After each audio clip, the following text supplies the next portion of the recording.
Isang masayang pagbati na may ngiti sa aking mga labi. Naghahanap ba kayo ng makakatuwang sa pag-review ng inyong anak? Meron yan sa DepEd. Ang ETUlay online tutorial ay libre at handog ng ating kagawaran sa pangunguna ng OUA ICTS EdTech. Ito ay isang proyektong makatutulong sa mga mag-aaral, katuwang ang mga magulang o kasama sa kani-kanilang tahanan para masagutan at maunawaan ang mga modules. Hangad din ng programang ETUlay ang matulungan ang ating mga guro sa kanilang mga blended learning classes. Ang ating ETUlay ay mula kinder hanggang senior high school. Bukod sa academics, meron din tayong mga special programs gaya ng All is Wellness, Reading and Math Remediation, Storytelling, Mommy Tech Talks, Classes sa Gramatika, Speech Class, Financial Literacy, at marami pang iba. Pinalawig din ng ETUlay ang ating Alive program para sa mga mag-aaral mula grade 1 hanggang grade 3. Gayun din ay mayroon tayong ALS program at SPED tutorials na makasisigurong makakamit ng lahat ang inclusive education. May SPED hotline na rin para sa inyong mga katanungan patungkol sa special education. Kaya, subaybayan mula Lunes hanggang Biyernes, mula 9:00 ng umaga hanggang 7:00 ng gabi ang ating ETUlay. Sa ating pagtutulungan, maiaangat natin ang bawat isa. Ating itutulay ang pagkatuto upang di mapigil ang pag-aaral ng kabataang Pilipino. Itulay natin ito, sulong edukalidad.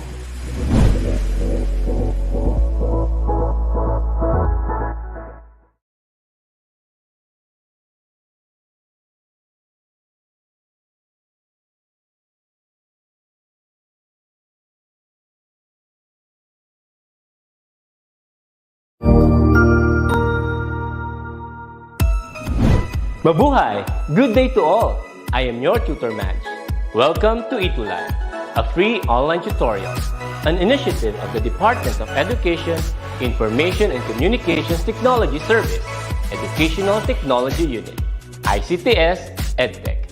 This program is aimed at helping and assisting learners from kindergarten, senior high school, ALS, Alive, and SPED learners. Aside from answering the modules, the ETUlay is offering programs which you will surely look forward to. Together with our parents and teachers, the ETUlay will bridge the gap where difficulty and ease meet in learning new knowledge and skills. So, let us prepare our modules, pen and paper. Ready your mind to see and hear worthwhile and interesting lessons. Let us now study and learn, together with our volunteer online tutors. Tara na!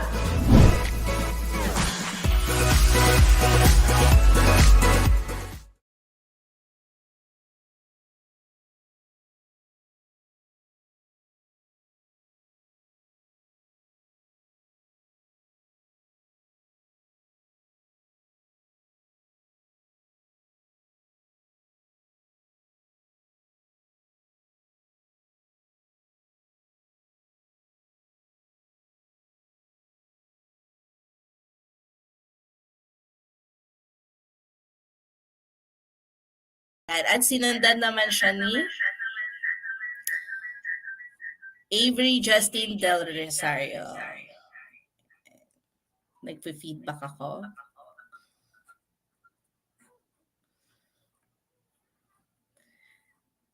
Okay.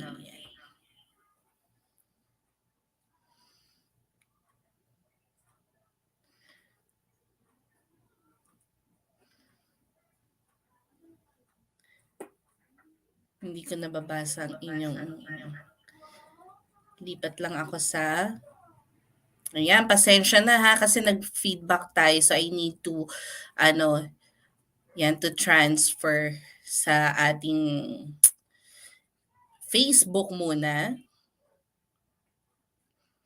Ayan. para makita ko ang inyong mga comments. So, ipa-flash na lang ni Tutor Romel ang mga taga-YouTube dyan kasi kailangan ko lumipat sa Facebook dahil gawa nga ng nag-feedback ang aking isang gadget. Ayan. Ay medyo busy pa po no si Tutor Erwin na dahil kasalukuyan pong may nagaganap na SBM. Ayan, so syempre congratulate natin ang mga nag-level 3 okay sa ating SBM lalong-lalo na sa SDO Pasig no. Ayan. So shout out po sa aking mga estudyante from Eusebio High School. Siyempre sa ating masugid na mga estudyante from San Lorenzo Ruiz. Ayan, Senior High School.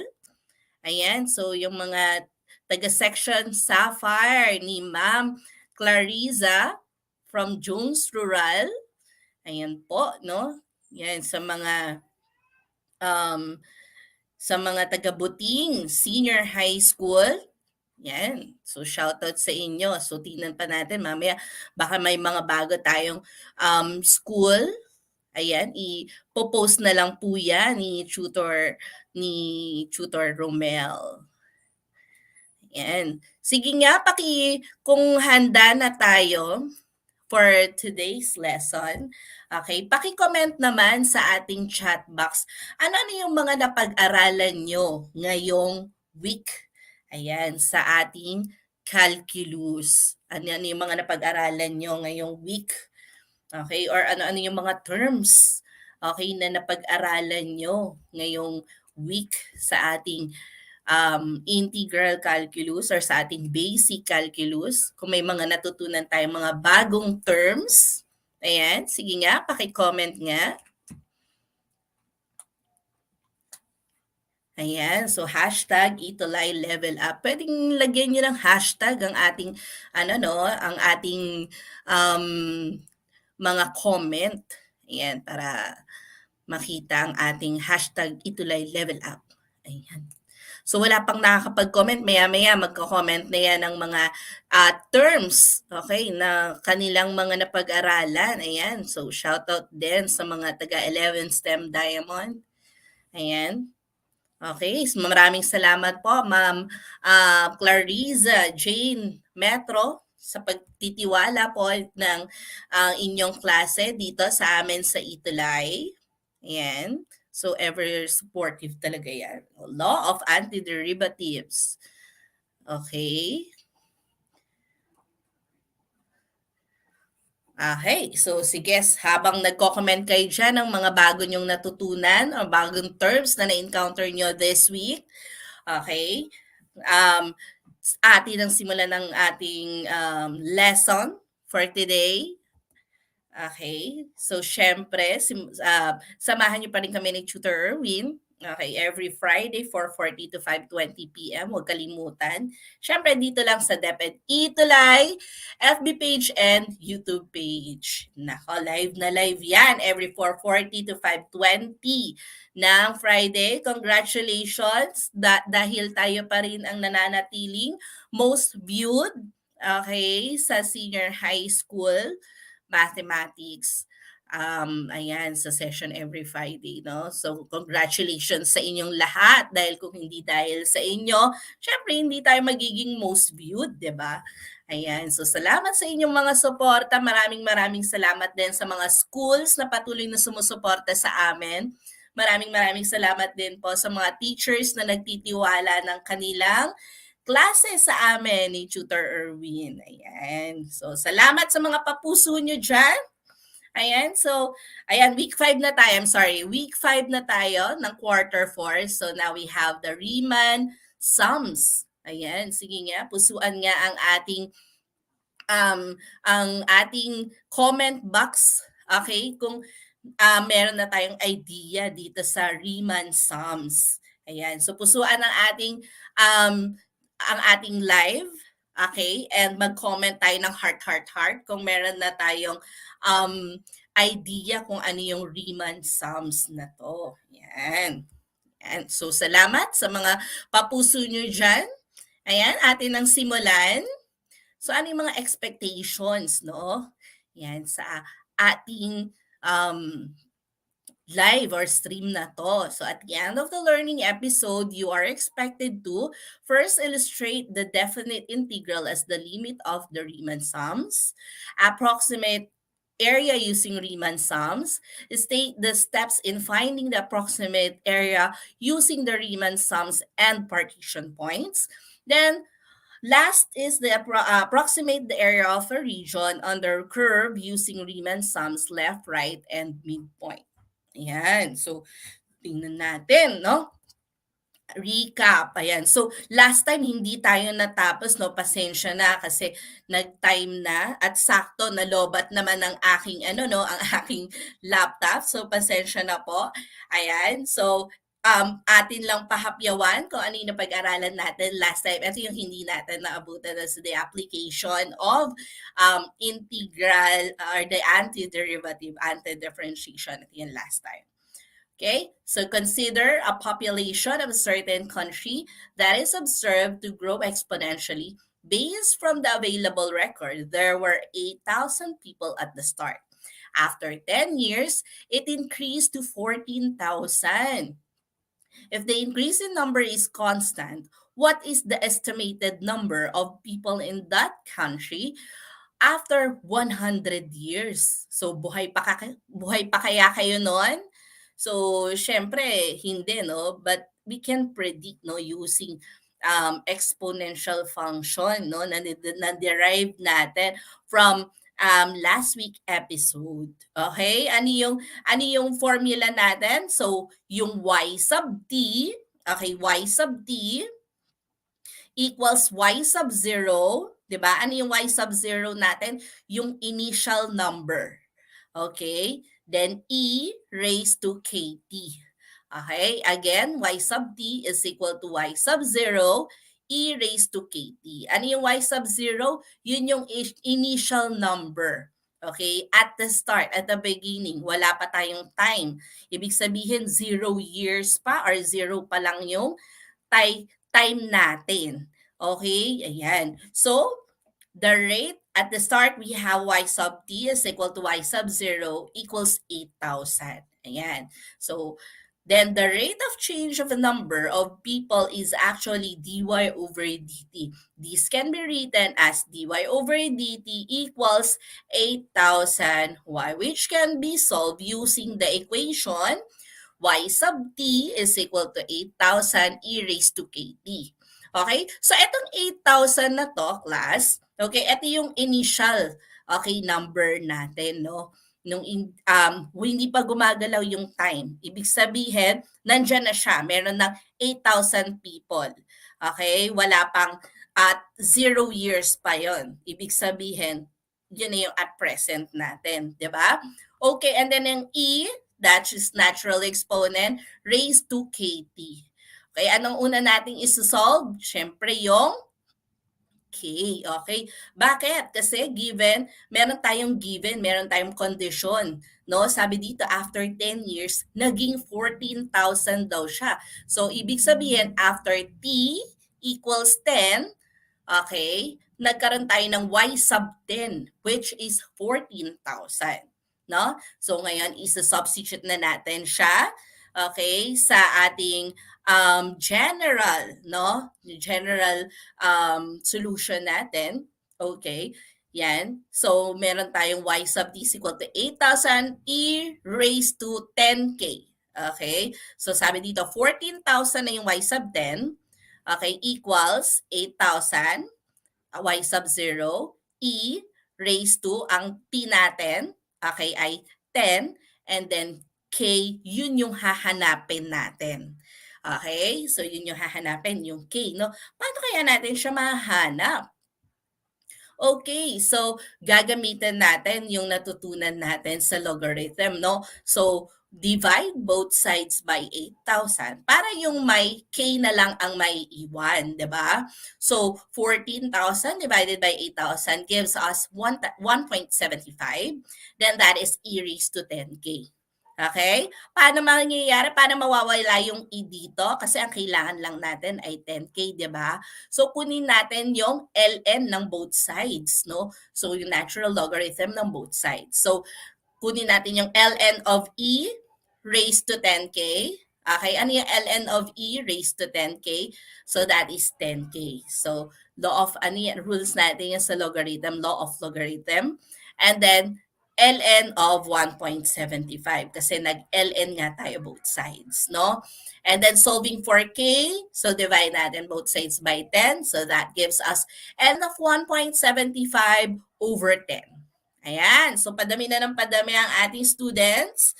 Ayan. So y sub t is equal to, pakishare po ang ating um, paki-share ang ating klase ngayon kasi hindi ako nakapag-share gawa nga ng ayan syempre wala si Tutor Erwin so hindi ko kagad na-share agad ang ating stream, but then alam ko naman na i-share niya yung stream natin para maabot ang iba pang estudyante ng ating lesson ngayon. Yan, so share yan. So y sub t na natin is equal to, so balik na tayo dun sa ating particular solution. So particular solution na yan, no? Kasi meron na tayong 8,000 dito. So 8,000 is equal to e raised to, ano yung k natin? ln of 1.75 over 10 raised to t. Okay? So ano yung tanong doon? After 100 years daw, no? Gaano na karami yung population, no, after 100 years, kung ganon kabilis dumami, no, exponentially yung population na yon. So t equals 100. Okay, yan, substitute lang natin, type lang natin siya sa calculator. Okay, so 8,000 e raised to ln of 1.75 equals over 10 raised to 10. So approximately, we have 2,155,115. Okay, so therefore, it is estimated that there will be 2,155,115 in that country after 100 years. Okay, ayan po. Yan. So, let us now go to our lesson proper. Okay, so definite integral as limit of Riemann sum. So, i-define muna natin. No? So, ano kaya ang tawag dito? Ano kaya yung concept ng itong Riemann sums na to? Ayan. So, how can we compute or approximate the area under the curve? Okay? Kung ito ay polygon, no? Kung ito ay isang polygon, napakadali lang para sa atin, okay, na kunin, okay, yung area nito kasi meron naman tayong formula, right? No? So, halimbawa, area ng rectangle, area ng triangle, trapezoid, area ng circle, no? So, wala tayong problema dyan, no? Kasi meron siyang formula. But then, paano natin mako-compute kapag ang curve natin ay ganito, no? Irregular ang kanyang shape, no? Yan. So, irregular. So, paano yun? Paano natin siya mako-compute? So, tingnan natin. Tapos, wala pa siyang mga kanto-kanto, di ba? So, talagang ang hahanapin natin is area of under this curve. Ayan. So now let us consider a function f that is continuous and positive on a closed interval AB. So ngayon, i-divide daw tong interval na to into n sub-intervals. Ayan. So, of equal length. Okay? A is equal to x sub 0 and B is equal to x sub n. So, pag sinabi mo x sub 0, ito yung unang point. Okay? And then, itong x sub n natin, ito naman yung last, okay, na point. Okay? Kumbaga, ito yung lower limit and then the upper limit. Kung saan yung boundary, okay, ng ating interval. Okay? So, the length of each interval denoted delta x is given by b minus a over n. No? So, parang kumukuha lang tayo ng distance and then i-divide natin into sub-intervals, no? So, kung ilang pagkakahati, so equal din ang distance niyan, equal din ang length niyan. 'Di ba? O, yan. So, ganun siya. So, regular partition, suppose AB is a closed interval containing n sub-intervals x sub 0, x sub 1, x sub 1, x sub 2, so on and so forth, x sub n minus 1 up to x sub n of equal length. Okay? Delta x is equal to b minus a over n. Okay? So, meron tayong a and b.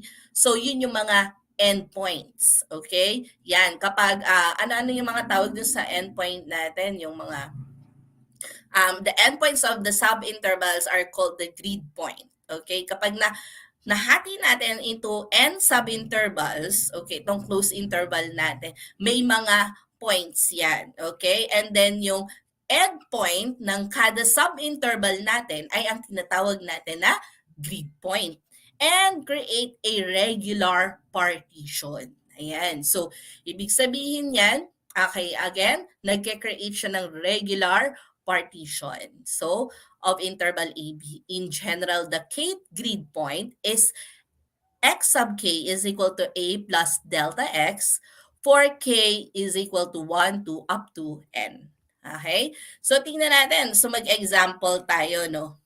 Example, find the subinterval delta x and partition point p sub n, okay, is equal to x sub 0, x sub 1, up to x sub n of the given intervals A, B, and N. Okay? So ano sa palagay nyo ang sub-interval natin kung susundin natin yung formula? Okay? Kung susundin natin yung formula, ano magiging sub-interval natin or distance ng ating sub-interval? Okay, that is B minus A over N. Okay? Yan. So, ako muna no, sa example number 1. So, mamaya tingnan natin sa example number 2 kung makukuha niyo siya. So, delta x is equal to, ito yung B, okay, is equal to 1. And then A is equal to 0. Then, divide natin by N. Ano yung N natin? Okay, N, ay hindi natin naisulat yung N, sorry. N is equal to 7. So, ibig sabihin, yung sub-interval natin ay may sukat na 1 over 7. Okay? Yan. So, syempre, mag-start tayo sa 0 and then mag-a-add lang tayo ng mag-a-add ng 1 over 7 hanggang makarating tayo kay 1. Okay? Then, anong susunod? Yan, ito na yung mga partition points natin, ano? So, pag sinabi mong partition points, ito yung mga points, okay? Yan, para magkaroon ka ng, ng 7 para magkaroon ka ng 7 na interval, okay? Or 7 na hati of equal length, okay? So, ano yung mga partition point natin? 0, 1 over 7, 2 over 7. So, nag-add lang tayo ng 1 over 7 dito, no? 3 over 7, 4 over 7, 5 over 7, 6 over 7, and 1. Okay? Ilang partition points meron tayo? Okay, ilang partition points? Kapag ang n natin ay 7, meron tayong 8 partition points. Okay? Naiintindihan na po ba yon? Ayan. So, meron tayong, kapag ang kinukuha natin ay partition points of n equals 7, magkakaroon tayo ng 8 partition points. Okay? Maliwanag po ba yan? Sige, tingnan natin. Ano yung sub-interval or ano yung delta x na makukuha natin sa number 2. Ayan. So, sige nga, paki-comment sa ating chat box, okay, kung ano yung magiging sub-interval or yung delta x natin, no, sa number 2. Okay? Yan. So, I'm waiting. Ayan. So, ang unang nag-chat or ayan, yung si Allen, ayan, si Allen Mark de Jesus. Okay? So, sabi dito, ayan, si Lionel din, sabi niya 2 over 3. Okay? Sabi ni Allen Mark, 2 over 3. Okay? So, tingnan natin, no? So, we have, ayan, 2 over 3. Okay, yan. Sa tingin ko nagkamali yata ako ng ano dito ng B at saka ng A, no? Yan, so i-edit na lang natin. Okay, yan. So dapat mauuna si -1. Okay, sorry. Okay, dapat mauuna si oops, nakita niyo yung sagot. Wait lang. Ayan, so mamaya na lang natin edit. Ayan. So tama yung sagot nyo. That is 2/3. Ayan. So salamat sa unang ating tamang sagot. Okay, si Alan Mark De Jesus, no? So unahin natin si -1 minus -5. So that gives us 4/6 and lowest term natin ay 2/3. Okay? Sige nga, paki-type sa ating chat box ano-ano ang mga partition points naman natin. Ayan. So, salamat sa mga nag-comment ng 2/3. Okay? Pero yung mga partition points ko, tama naman siya. Okay, so far. Ayan, nagkamali lang ako doon sa paglagay natin ng B at saka ng A. Ayan, sa ating sub-interval. Pero dapat siya ay positive 2/3 po. Okay? So good, tingnan niya natin ano-ano kaya magiging partition points natin at ilan ang partition points na to, no? So ang n natin ay 6. Ayan.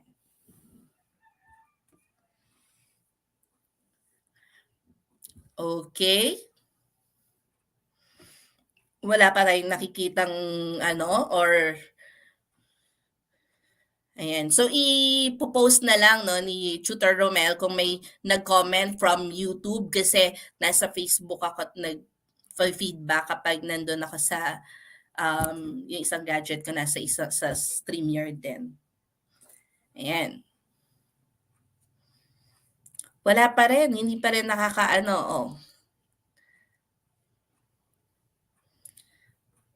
Mahirap ba?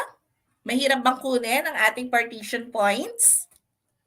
Okay, saan mag-i-start ang ating partition points? So that is 2/3, no? So, kapag, asan tayo mag-start? So, syempre sa -5, no? Mag-start tayo sa -5. Mag-start tayo sa -5 and then mag-a-add tayo ng 2/3, then add another 2/3. Ayan, binigyan ko na kayo ng, ng idea. Okay, so yan. So this is our partition points no, ng P of 6. Okay, so we have -5. So this one is equivalent to -15/3, di ba? So -15/3 kung gagawin natin siyang over 3. So mas madali kasi yan, di ba? Kapag ginawa natin fraction din. So para mas mabilis ang pag-add natin. So -15/3, or that is -5, -13/3, -11/3. Okay, so this is -9/3, no? -9/3 or -3, -7/3, -5/3. Then, yan, makakarating na tayo sa -1. Ilang partition points po ang meron? Paki-chat nga po sa ating chat box while I'm editing here. Okay, yan, ng ating PowerPoint. Ilan po ang ating partition point for today's example? Ayan. So, ilan? Ilan ang ating partition point?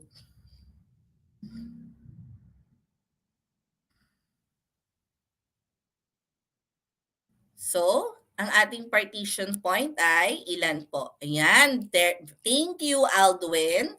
Okay, so I have here 7 partition points. Okay, 1, 2, 3, okay, 4, 5, 6, 7. Ayan. So, meron tayo 7 partition point kapag hahatiin natin siya into 6 sub-intervals.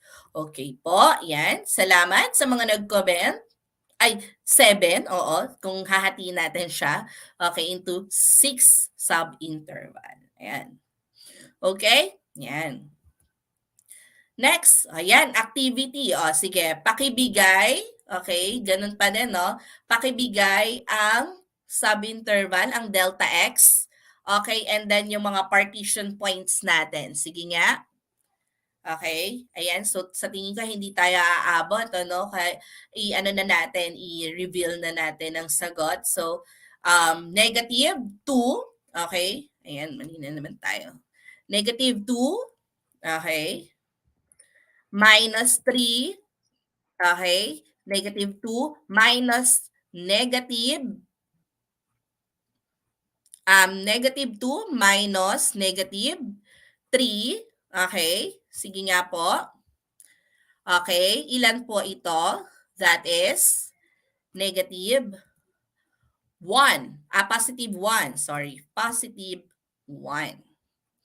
Okay, and then, tama ba? 2 minus negative 3. Ayan. So, tama na yan. So, 5/4 na yan. 5/4. Okay? Ayan. So, ayan yung mga partition points natin. No? So, we have negative 3, negative 7/4, negative 1/2, or yung negative 2/4, and then 3/4, and then 2. Okay? Ayan.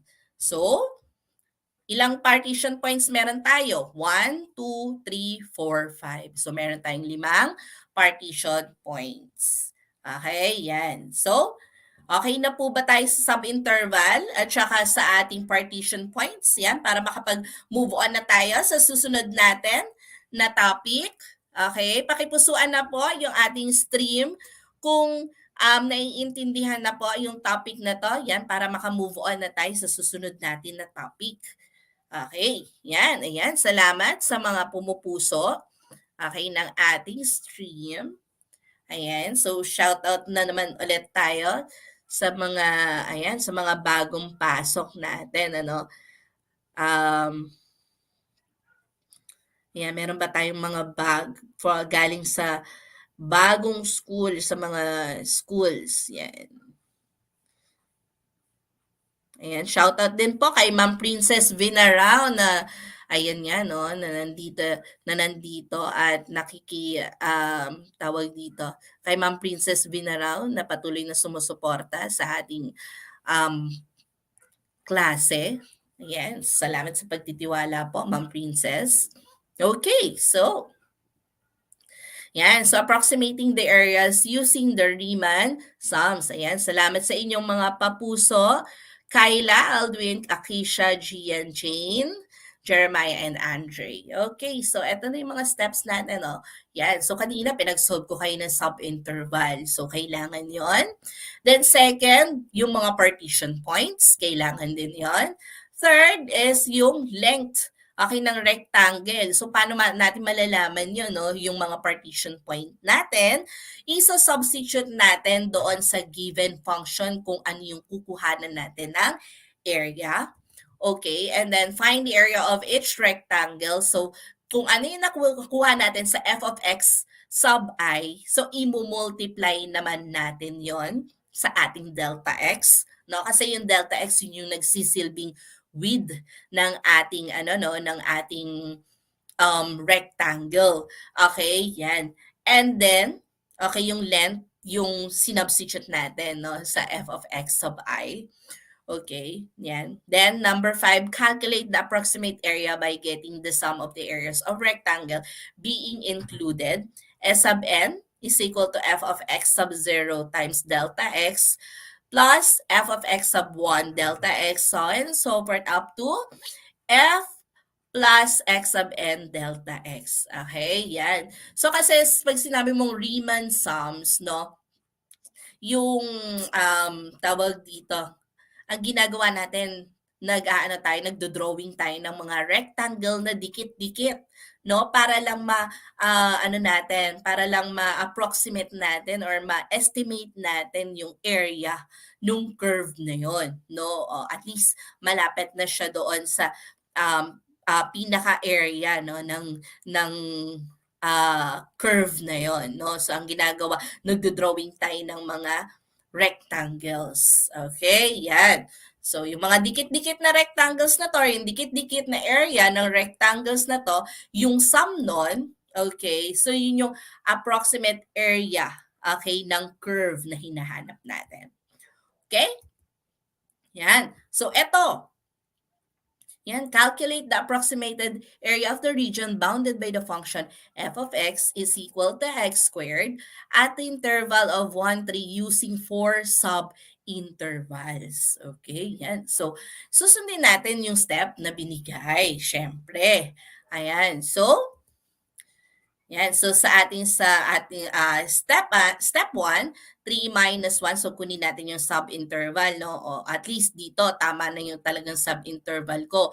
So 3 minus 1 over 4 is equal to 2 over 4, no? So 0.5. Ayan. So magiging 0.5, that's the width of each rectangle. So ayan, kasi hindi na dito nakita yung apat na interval ng ating rectangle. And then, okay, ano yung mga partition points natin since 0.5, okay, yung yung subinterval natin, so yung delta x. So 1, okay, yun yung initial, okay? Doon tayo magsisimula. Okay? Ayan. So dito tayo magsisimula kasi yung 1 squared is 1. So ibig sabihin ginagamit natin yung left Riemann sums. So mamaya makikita natin, no, ano yung left Riemann sums na tinatawag, no? So ngayon, kasi ang f of x sub 1 ay f of x or f of 1 natin ay 1. So ibig sabihin yung left ng rectangle, yung lahat ng kinonsider muna natin dito, no? Imagine niyo merong 4 na rectangle diyan. Okay, pero ang kinukuha pa lang na length natin ay yung mga length na nasa kaliwa, okay, ng mga rectangles ko. So ang kaya siya tinawag na left Riemann sum. So mamaya makikita natin 'yan, no. So ngayon, mag-start tayo. Ano yung mga partition na 'yon? 1, 1.5, 2, 2.5, then 3. Okay? So nandito 'yon. 1, 1.5, 2, 2.5, then 3. Ayan. So, ayan siya, no? Next. Step 3, using the equation. So, sa substitute natin, f of x is equal to x squared. Lahat ng nakuha nating partition points kanina. Okay? Maliban sa f of x sub 4. Ano yung f of x sub 4? Yung 3. Bakit po? Okay. So, mamaya malalaman natin yan. So, eto kasi since left, okay, so since left ang ginamit natin dito, okay, nasa left side tayo ng rectangle. Okay, yan. So halimbawa may rectangle dito, yan. So ibig sabihin nasa left side tayo ng rectangle. So 1 squared is equal to 1. So bibilang lang kayo ng 4. Okay, 4 para makuha natin yung 4 din na height. Okay, 1 squared is 1. 1.5 squared is 2.25. 2 squared is equal to 4. 2.5 squared is equal to 6.25. Okay? Then ano yung susunod? Yan. So, pwedeng i-add na natin lahat ng yon and then i-multiply sa delta x. No? Kasi ang common factor nito ay delta x. No? So, ngayon, anong ginawa? Minultiply lahat sa delta x. Bakit minultiply, ma'am? Kasi po, etong f of x sub 0, yan yung length. Natatandaan nyo? Nag-substitute kayo kanina sa x squared, di ba? Ito yung length, and then itong subinterval yung delta x, yung width. Okay? Di ba kanina sabi, width. Ang width ng rectangle ay 0.5. Okay? So, length times width equals area ng first rectangle. Then, okay? Then, length times width ulit ng second rectangle. From the left to, from the left. Okay, then length times width ng third rectangle, length times width ng fourth rectangle. Okay, yan. So, anong susunod? No, i-add lang po natin yon at makakakuha tayo ng 6.75 square units. So, kapag walang binigay na unit, so syempre automatic yan, square units. Okay, yan. So, we expect the area under the given curve is 6.75. Okay, yung 4 na area, yan, calculated natin. Sabi dito, left, right, and midpoint Riemann sums. Ayan. So, sabi dito, left. O yan. So, nakikita nyo na ba sa ating diagram? Kaya siya left Riemann sums kasi kinukuha natin yung length, okay, ng kaliwang height. Okay? Natatandaan niyo ano ba ang formula ng rectangle? Length times width o kaya base times height sa parallelogram, no? So dito, kaya left Riemann sums kanina, ang ginamit kasi natin ay kaliwang side ng mga rectangle. Okay? Kaliwang side ng mga rectangle. Kaya left Riemann sums. Okay? Pero yung width niya, pareho lang din. Okay? So, tingnan natin. No? Yan yung ginawa natin kanina. No? Doon sa same curve. So, sa fourth left Riemann sums, ibig sabihin, kinukuha natin yung may n equals 4. Ayan. So, ano yung mangyayari? Yan. So, yung kanina nakita natin, no, 6.75 siya. At yung sinasabi ko sa inyo na naka-left Riemann sum siya. So, kaya ang iaano lang natin ay hanggang f of x sub 0 hanggang f of x sub 3. Okay, yan. So, yan yung tinatawag natin na left Riemann sum. Sa right naman, ito naman, yung length naman natin ngayon ay yung nasa right, okay, right side ng mga rectangles naman.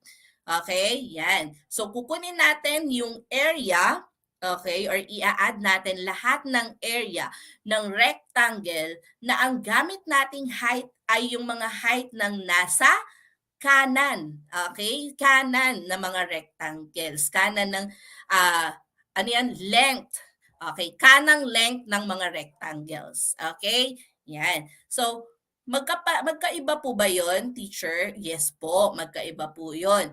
So, ano ngayon ang magiging ano natin? So, eto naman, from f of x sub 1, okay, hanggang f of x sub 4 naman. Okay, yan. So, hindi nakasama yung f of x sub 0. Bakit? Kasi hindi kaliwa yung ginamit natin, kanan na. No, yan. So, hindi na siya tatapat doon sa 1. Di ba? Nakita nyo, hindi na siya tumapat sa 1. Saan siya tumapat? Sa side na ng 1.5. Okay? Nandun na tayo sa f of 1 na. F of x sub 1. Okay? So, ngayon, ano yung f of 1.5? 1.5 squared, 2.25. F of 2, 2 squared, 4. 2.5 squared, 6.25. And 3 squared is 9. Times yung width. Ano yung width natin? 0.5.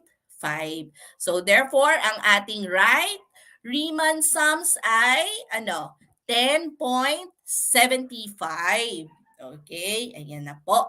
No? Yan. So, ngayon naman, ma'am, meron pa isa, no? Tutor Zara, midpoint Riemann sums naman. So, yung mga partition point natin, kukunan naman natin siya ng midpoint, no? Yan. So, paano yung midpoint formula? Okay, so, paano makukuha yung midpoint? I-add, okay? Ayan, i-add and then i-divide sa 2. Okay, yan. Recall natin, no? So, paano yung makukuha yung midpoint ulit?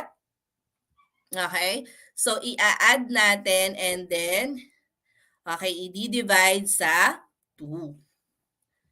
Ayan. Naku, mabubura yung ano natin. Yan. So, ipa-plus natin yan. Okay, then i-divide natin siya by 2. So, ano na yung mga partition points natin? Okay. So, kanina yan. 1 at saka 1.5, kunin natin yung midpoint niyan. Okay. Ano yung midpoint? So, 1. Okay. Ayan. So, basta plus ito class ha. 1 plus 1.5 is 2.5 divided by 2. Okay, so 1.25. Yan. So sa module na nakuhanan ko, minus din siya.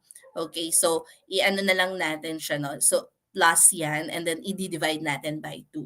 Okay? Yan. So may nakuha tayong 1.25, no? So eto naman, 1.5 plus 2. 3.5, no? 3.5 divided by 2, 1.75. Yan. So, ibig sabihin, nasa gitna nito, 1.25.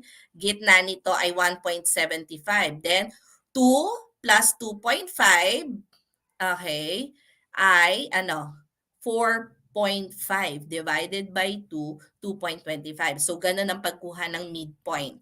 Okay, so kinuha natin yung mga midpoint ng ating partition points.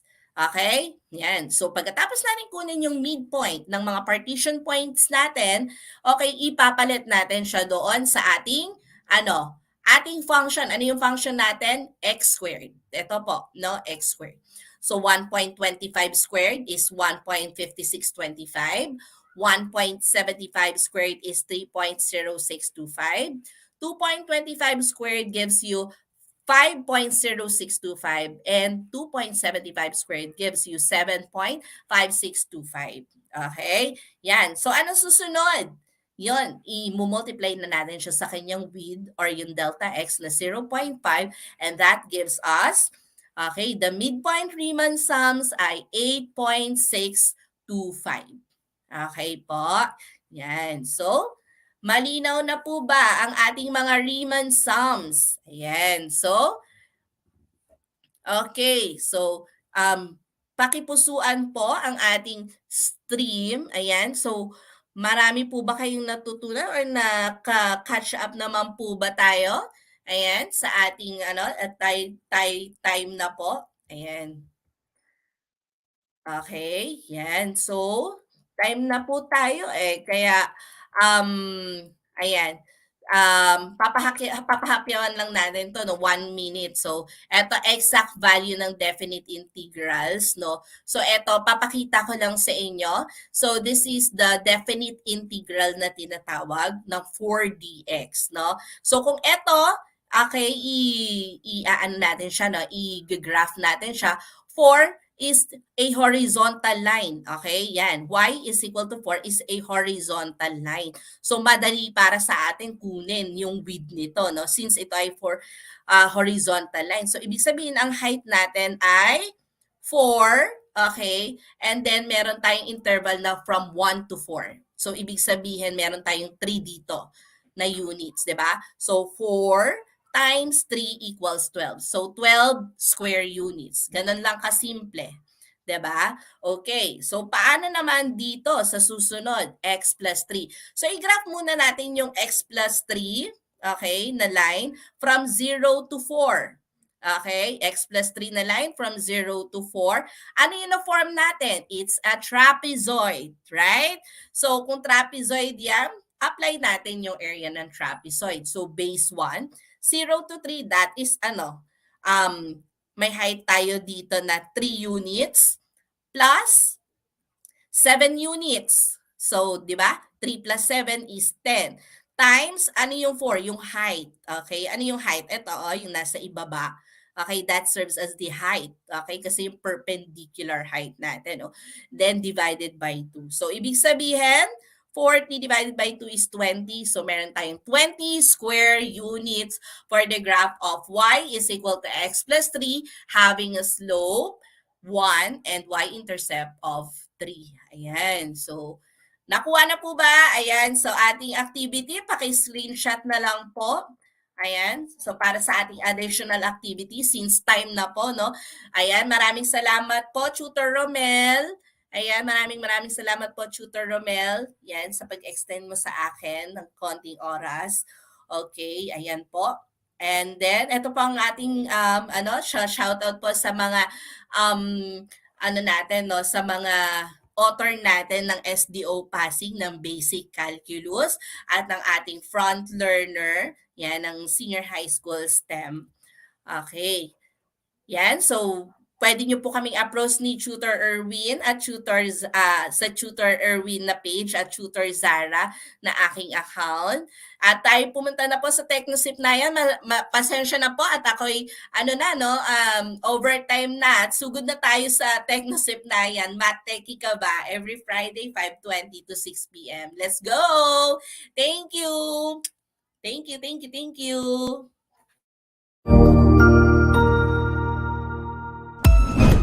Ang husay naman!